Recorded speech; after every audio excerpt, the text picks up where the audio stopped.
Rob, let's talk about something that a lot of people really want to do, and that is set up an operating business overseas where one of the primary benefits really is to achieve tax deferral. We probably need to start the conversation by explaining what tax deferral really means. And again, it starts with sort of the definition, the difference between a corporation and other types of business entities. You know, we've discussed this before. If you imagine a corporation where a company earns revenue, then it pays expenses, and then after the expenses are paid, what's left over are the profits. Now, with a corporation, as opposed to, say, a partnership or an LLC or something like that, or sole proprietorship, with a corporation, there's sort of a gate after the profits are achieved. So your corporation makes money, has net income, has positive profits. There's a gate there. And managers, directors of the corporation can decide whether or not to open the gate or keep the gate closed. Now, if you open the gate, that means that the profits essentially will be paid out via dividends to the shareholders. So the corporation earns income, it pays expenses, it generates profit, and then if they decide to open the gate, then some of those profits, or all of those profits maybe, can be paid out as dividends to the shareholders of the corporation. But they might also decide to keep the gate closed. As they often do, and then the Right. shareholders have no tax liability. This Right. is, again, people should be used to this idea of tax deferral. Right. And the other context where you see it, and sort of most people are used to, is if you have an IRA or a 401k or other retirement plans, often a portion of the income you earn from your employer is placed into this plan, and you're not taxed on it currently. You're only taxed, or even the earnings on it, you're only taxed on that money when you retire. When you actually pull it out. Exactly. Right. So that's what's called tax deferral. So I mean, with the corporate example again, if you could imagine, if the company keeps the gate closed and all the profits basically will build up and accumulate, they'll get bigger and bigger and bigger, but that gate stays closed. The gate's never open. The money's never actually been paid to the shareholders. And if the money's never paid to the shareholders, as long as that gate's closed and all the money continues to build up and get bigger and bigger and bigger, there's more profits year after year that accumulate.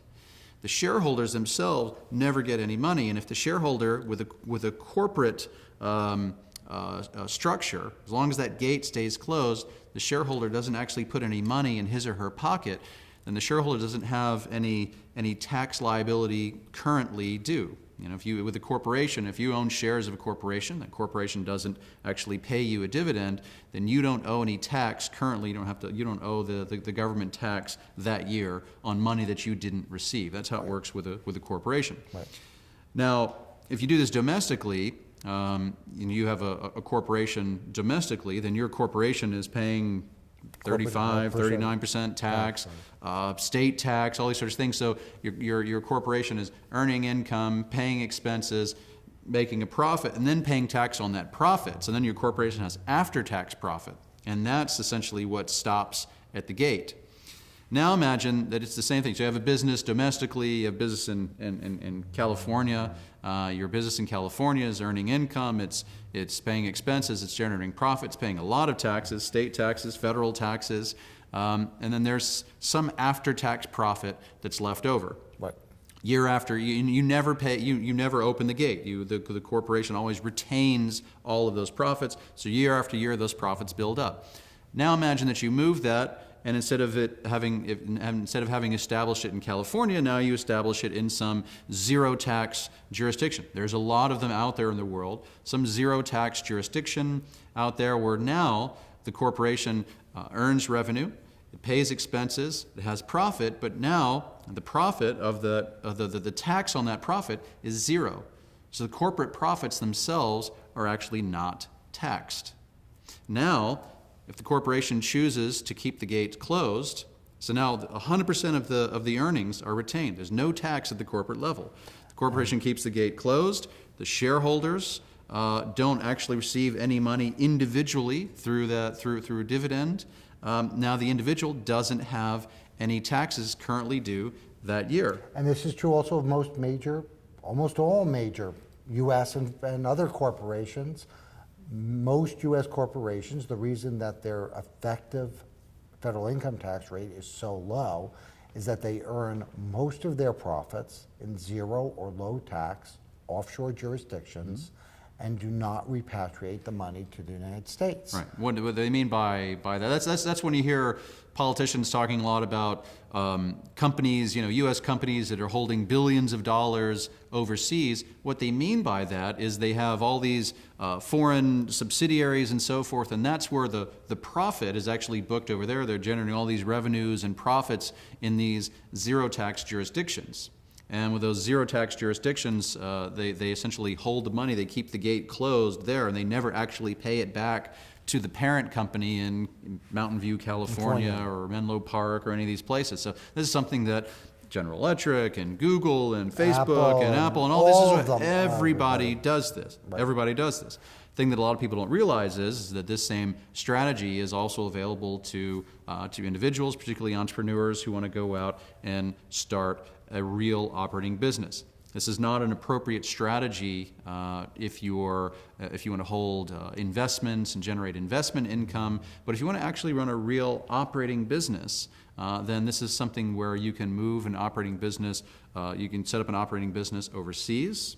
You can generate that income and so forth, and book the profits overseas in a jurisdiction where there's zero tax.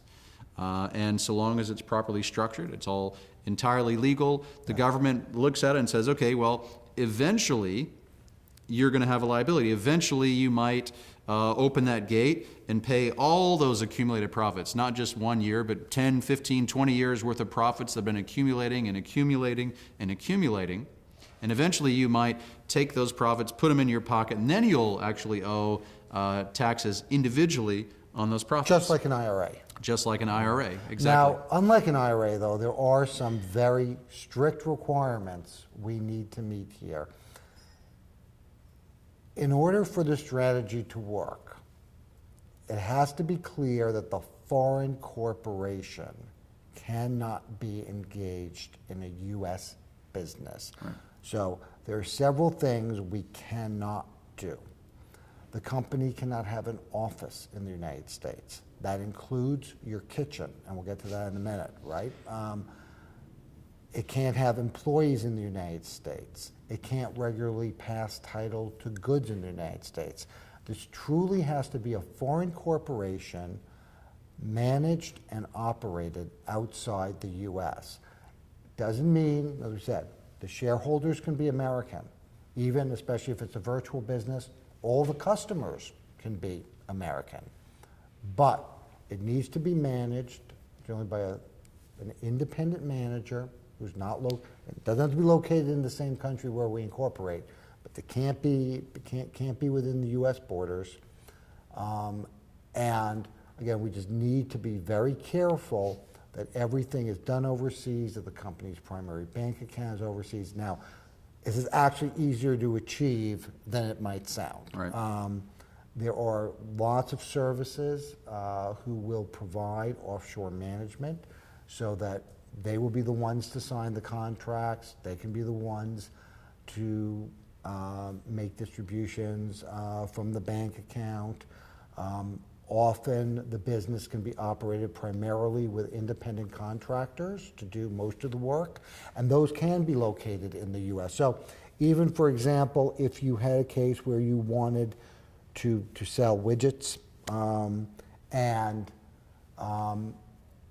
so let's say you have a foreign company and it has a website, and again, a local manager outside the U.S., people in the U.S. on their laptops sign on, they order a widget, the company places an order with the widget manufacturer, which could be in California, say, but again, it's an independent third party. They drop ship it to the customer, and that all works. The company's not doing any business in the United States. Because there's independent third parties that are shipping it in the United States. And you never take title to the goods, right? That goes directly from the factory to the customer, the factory to a distributor to the customer. And again, my comment about not operating the business from your kitchen. What it does mean, though, is that you can't, on a day-to-day basis, be sort of again, paying bills, dealing with invoices, dealing with customer service calls from your home. This really all needs to be set up outside the U.S. Again, that doesn't need to be very expensive. And here's the reason. You might say, well, you know what, if it doesn't work, then I get taxed as if I was operating a business in the U.S. and I haven't lost anything, so, you know, what's my downside? Branch profits tax. Yes, the downside is actually quite a bit. First, the corporation would be taxable, and not you, but the corporation is taxable in the United States at regular corporate rates on the profits associated with the U.S. activities, which the government likely will argue are all of its profits, right? Then there's this other tax that most people have never heard of before called a branch profits tax. As you may or may not know, if a U.S. corporation pays a dividend to a foreign shareholder, assuming for a second they're not in a country where we have a treaty, which makes this not such a problem, there's a 30% withholding tax when the U.S. company pays a dividend to a foreign shareholder. And you might say, well, okay, you know, one way we can avoid that in the case of a foreign company is we'll say the foreign company won't establish a U.S. subsidiary to pay back dividends. It'll just operate through like an unincorporated branch. And then the money goes back and there's no dividend and the money's left in the United States and we don't have a 30% withholding tax. Once again, of course, they figured that one out in about a minute and said, we're going to pretend that that branch is a U.S. subsidiary and we'll treat it as if a dividend had been made, subject to a 30% tax. And then later, when the foreign corporation finally does pay a dividend to its U.S. shareholder, you're going to get taxed again at ordinary income rate. So if we just look at the numbers of your downside of getting it wrong, let's assume you earned $100. You pay corporate tax at 35%, leaving you with 65. Then the government imposes the branch profits tax of 30%, so that's another $20. That leaves you with 45. When you finally pay a dividend, they tax you again. Let's say they take another third of that, leaving you with $30 of the 100 you earned.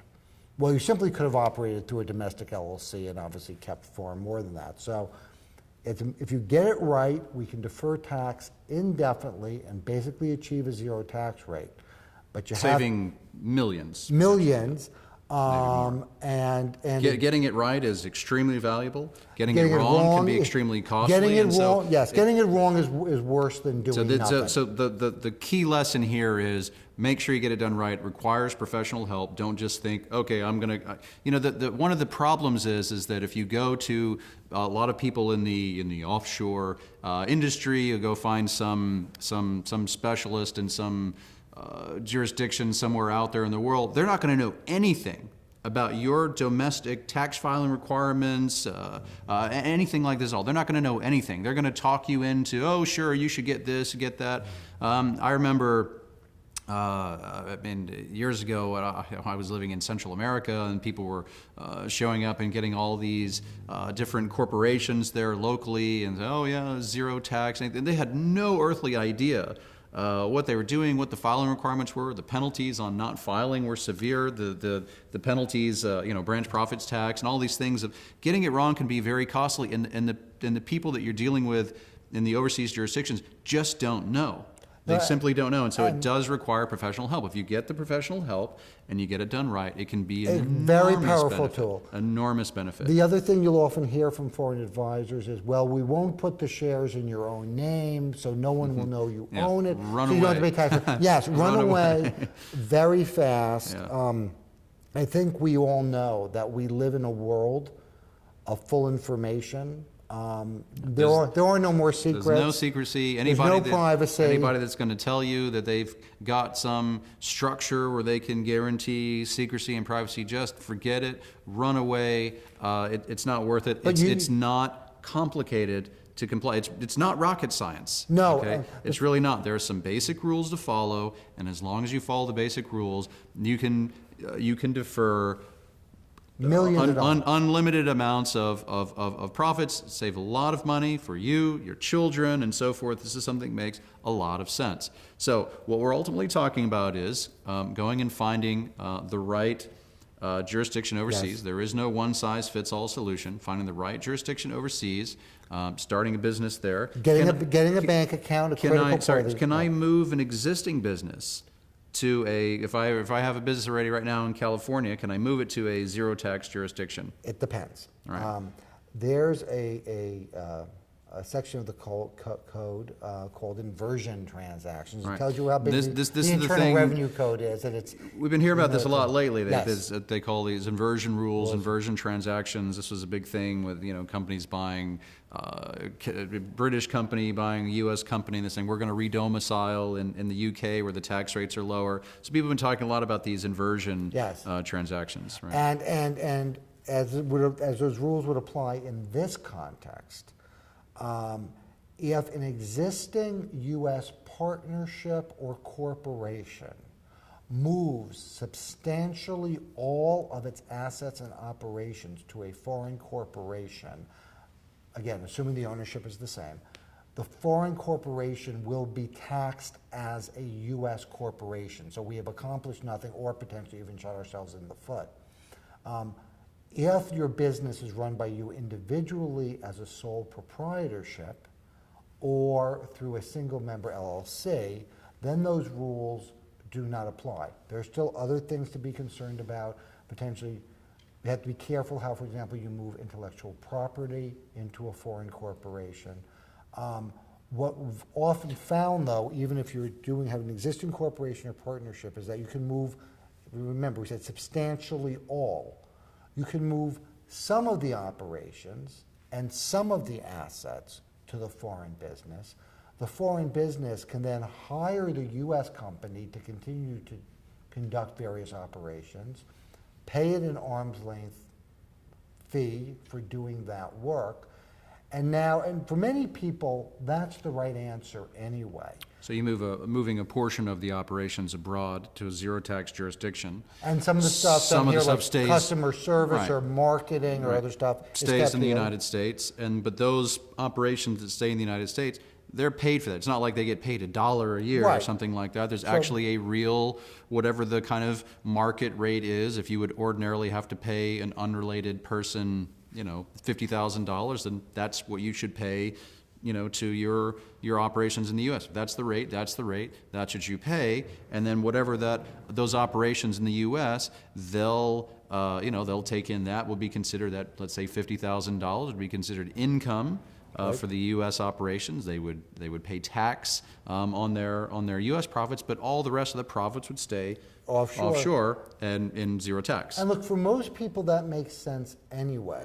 There is, assuming that you need some money from the business, some percentage of the profits, to meet your daily living expenses, there is no point getting overly aggressive trying to move everything overseas, even stuff that really is going to be done in the U.S., to get deferral, and then just take money out of the company anyway for living expenses and reverse out the deferral benefit. Right. Most businesses, American businesses, have some stuff that needs to be done in the U.S.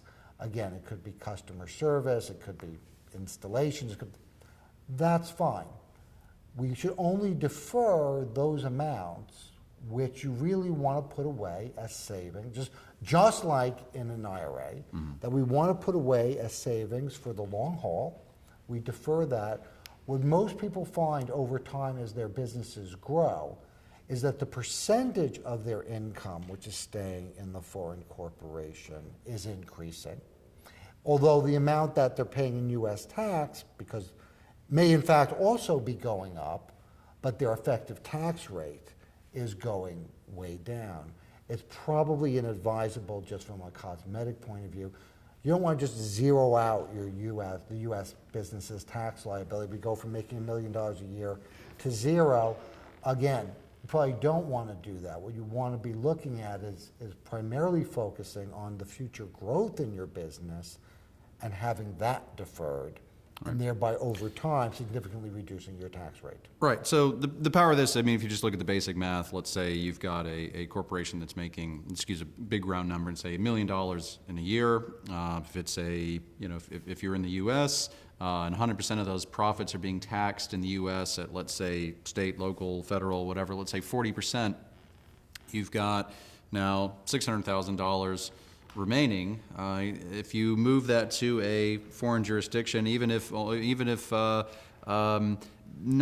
of it's moved abroad, you still have 10% of it in the U.S. Now you're paying 40% tax on $100,000, 0% tax on $900,000, and so your effective tax rate on that $1 million just went down to 4%. Right.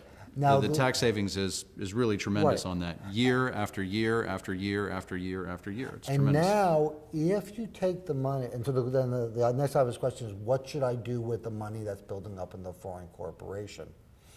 Well, the smart thing to do, if you have the opportunities, is to reinvest it in additional entrepreneurial ventures and then get deferral Including on the that existing income. business. Including the existing business. All of this and everything I think we've been saying is the U.S. tax law strongly favors entrepreneurship in many ways, even domestically, in terms of being able to write off, expenses that you can't write off if you work for a big company. It's always better from a tax point of view to be an entrepreneur. Overseas, it's even the situation is even more acute, which is if we take the money and we invest it and earn interest on it, that interest will be currently taxable. Again, not the profits we earn from the business. If instead we take the money and invest it in a new hotel business in Central America, then those profits are eligible for deferral too. And now we're earning and compounding on a tax-free basis.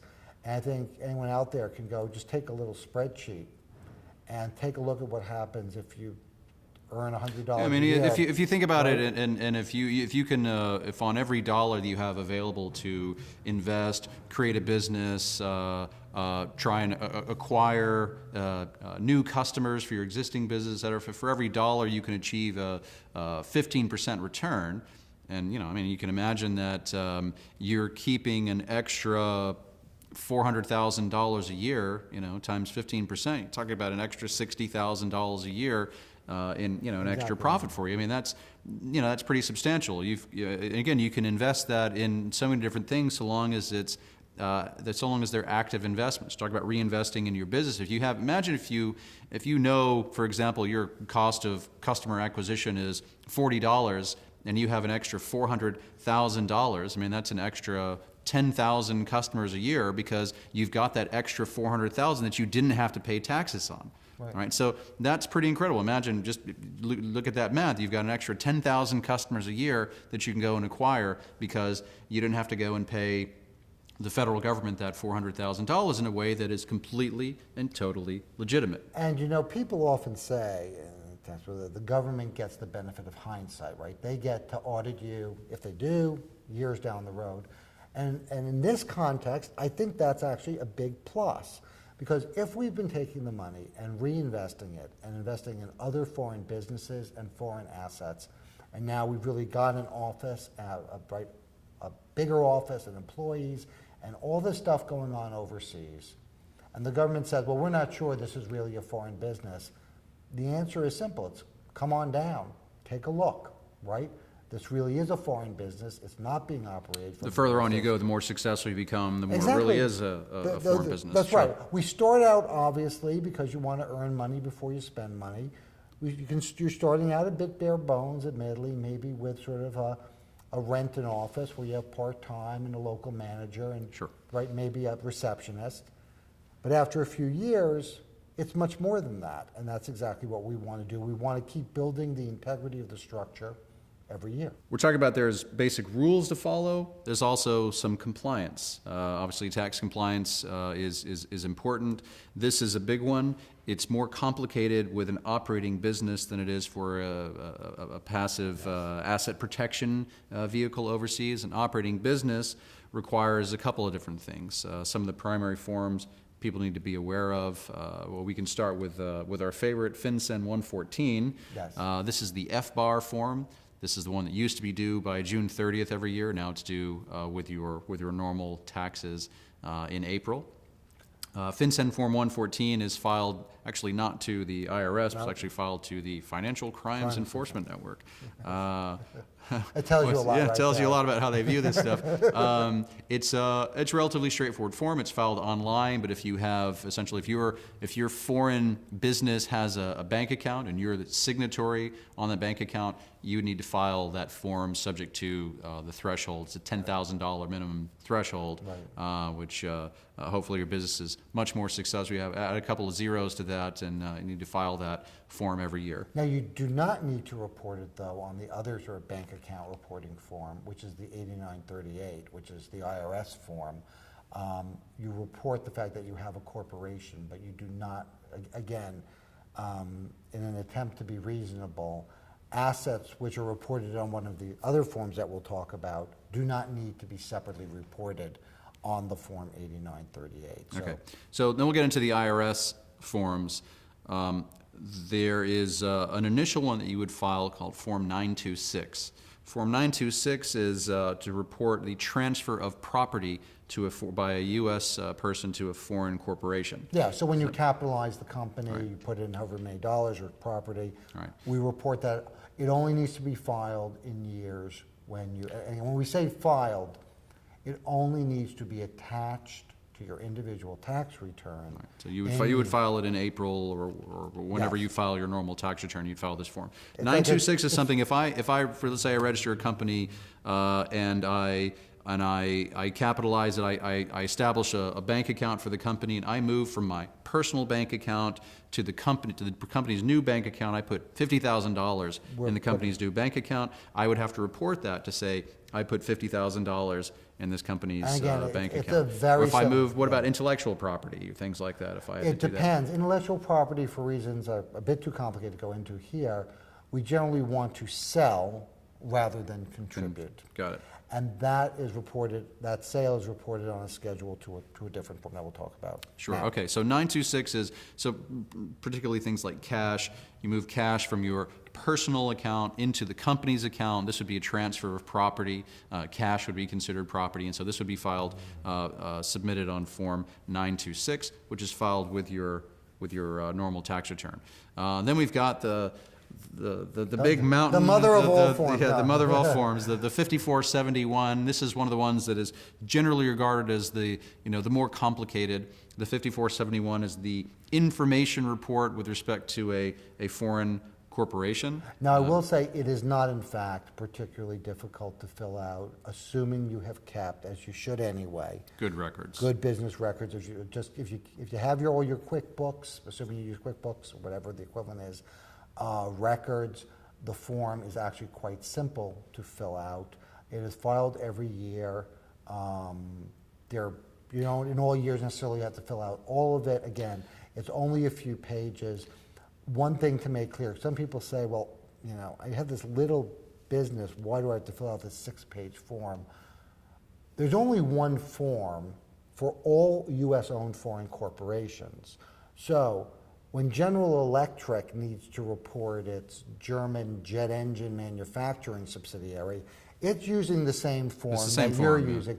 Actually, to be fair to the guys in the government, they've actually done quite a good job of coming up with a single form that can cover both your small business and the very big business. Yes. Right. So the 5471 is kind of interesting because there's different schedules, there's different parts that, depending on your role and involvement in the business, you may or may not need to file. Typically, if you own 100% of the business and you're the director and you're the manager and the executive, so you pretty much have to fill out all the parts. Yeah. Some people, for example, you might have other shareholders, but if you've got a shareholder that owns let's say, more than 10%, but less than 50%, then that shareholder might need to fill out a portion. If you've got somebody else, for example, let's say your cousin, who doesn't actually own any of the shares, but you decided to put your cousin, you put her on the board of directors. She would have to file potentially Now, part of the that. good news is you can often file on their behalf, prepare it for them, and Right. they don't have to do it separately. Odds are very good that your domestic CPA has never seen this form. Right. It is wise to have them, put them in contact with somebody who understands the form in advance. After the first year or two, it won't be, again, I don't want to make it sound like it's terribly long. Most of the form is just the names and addresses of the shareholders in the company. Right. And a balance sheet, again, not a very long one, a short balance sheet, a short income Stating statement. assets, is a lot of it's, I mean, depending on the nature of your business, again, it's the same form whether you're General Electric or you're running some website based overseas.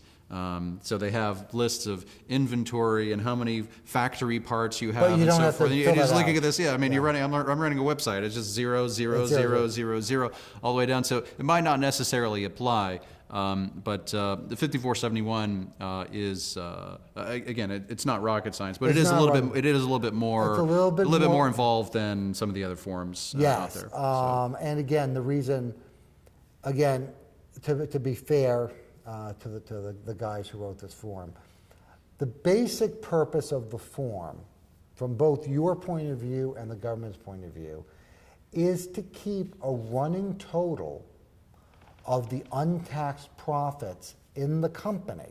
Right. You have to know of the earnings. Again, some might be taxed because they were investment earnings or other types of subpart F income. How much did we earn? How much of that, if any, was taxed? How much has been distributed? And so where are we at the end of the year? Because you can imagine... they want to keep track, essentially. They want to And know you they've have to. got an Yeah. infinite timeline, so they want to know at some point down the road when you start, Taking money. you're going to start taking money. You're going to open the gate and you're going to start taking money out. They want to know how much is in the pot. And how much of that should be subject to even tax. if it's the gates, even if the gate's closed for now, and even if the gate's going to be closed for 50 years, that's okay. They just want to know how much is in the pot because they want to know how much they're going to get at some point later on down the road. And it would, in fact, be impossible 50 years down the road to try to go and reconstruct this from the beginning. That would be a ridiculous exercise. So we just keep a running total every year, and then you know where you are. And again, it doesn't create a tax liability. It's simply a running total that you use for reference. And again, it may be very, very far in the future when you finally take some of the money. On that point, it's kind of interesting because this gives you the choice. It goes back to that concept where I was talking about, you being in control of personal property, including shares of a company in your business. That's your personal property. So when you're in control, that's one of the primary cornerstones of personal liberty. This is a tactic, a very good tactic that puts you in control of, you get to decide, not the government, you get to decide when you pay tax. You get to kind of dial that up and down, and so there may be a certain point down the road that they say, you know what, we're going to have some, we're going to reduce taxes on dividends down to 5% just for this year. You go, great, take and the you money. open the gate, Yep. and you take all that money out, and you put it in your pocket, you pay a little tiny bit of tax, and then you close the gate right back. And so, but now it's for you to decide. Otherwise, imagine you would have been paying 40% a year for the last, however many years, but now you get to take all of that at a very low tax rate. Now it's your decision, not their decision, and that's a very, very powerful concept. And just one thing to finish up on. People in the old days, meaning when we actually had interest rates, right, people would say that the value of deferral was the basic time value of money concept. It's always better to pay a cost later than it is today, and we know exactly by how much. You do this sort of present value calculation, you bring it back, we can figure out what the benefit is. In an era, what may be a prolonged era of basically zero interest rates, yeah, you might say, what's the benefit of deferring the tax? I can pay it now or I can pay it later, but I've got to pay it. I think as Simon points out, the real value is the optionality it creates. Your tax rates are going to vary during your life for a wide variety of reasons. One, Historically, tax rates go up and down. But most people don't realize, for example, marginal tax rates in the U.S. hit a high of about 93%. That's right. During the Second World War, and admittedly there was all that stuff about saving Western civilization and all that. And they got cut to 70% by Eisenhower and 50% by Kennedy, and finally hit a low of 28% in the Reagan administration. And they've kind of bumped up and down since, although the long-term trend clearly since the Second World War has actually been downwards. But the fact of the matter is they go up, they go down. You want to pay tax in the relatively low periods and defer tax in the relatively high periods. Right. Your taxes also are going to change for other reasons. Where do you live? You might be living in a high tax state currently, like California, right, and then you're going to move someplace else, take it then. And you might be in the high income producing years of your life. This is sort of the general IRA argument, right? And you want to take the money later in your life, perhaps when you're retired and your overall marginal tax rate is lower.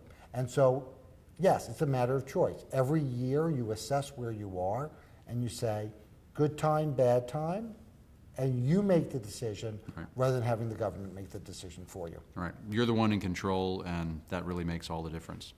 Rob, thanks very much. Thank you.